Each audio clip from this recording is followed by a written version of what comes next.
உள்நாட்டு வருவாய் வாரியமான LSTN முதலாளிகளுக்கும் ஊழியர்களுக்கும் இடையிலான அனைத்து வேலைவாய்ப்பு ஒப்பந்தங்களும் அடுத்த ஆண்டு ஜனவரி 1 முதல் முத்திரையிடப்பட வேண்டும் என அறிவித்துள்ளது.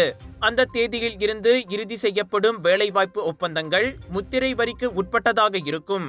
முத்திரையிடுவதில் ஏதேனும் தாமதம் ஏற்பட்டால் அபராதம் விதிக்கப்படும் என்று LSTN எச்சரித்தது. இந்த உத்தரவானது 2025 பட்ஜெட்டில் அறிவிக்கப்பட்ட STSDS எனப்படும் முத்திரை வரி சுய மதிப்பீட்டு முறையை படிப்படியாக செயல்படுத்துவதற்கு ஏற்ப அமைவதாக அவ்வாரியம் கூறியது. கடந்த ஜனவரி முதல் நாடு தழுவிய அளவில் விரிவான முத்திரை வரி தணிக்கைகளை LSTN மேற்கொண்டு வருகிறது.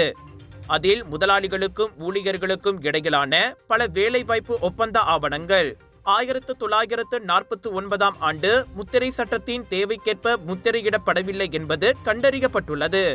அந்த முத்திரை வரி 10 ரிங்கெட் மட்டுமே.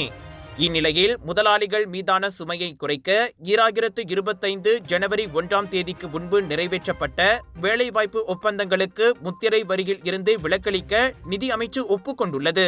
2025 ஜனவரி 1 முதல் டிசம்பர் 31 வரை இறுதி செய்யப்பட்ட வேலைவாய்ப்பு ஒப்பந்தங்களும் முத்திரை வரிக்கு உட்பட்டவையே. என்றாலும் வேலைவாய்ப்பு ஒப்பந்தங்கள் டிசம்பர் 31 அல்லது அதற்கு முன் முத்திரையிடப்பட்டிருந்தால் தாமதமாக முத்திரையிடும் அபராதங்களுக்கு விலக்களிக்கப்படும். முத்திரை சட்டத்தை முழுமையாக பின்பற்றுவதை உறுதி செய்வதற்காக ஏற்கனவே உள்ள மற்றும் வரவிருக்கும் வேலைவாய்ப்பு ஒப்பந்தங்களை மதிப்பாய்வு செய்து புதுப்பிக்குமாறும் அனைத்து முதலாளிகளையும் LSTN கேட்டுக்கொண்டது.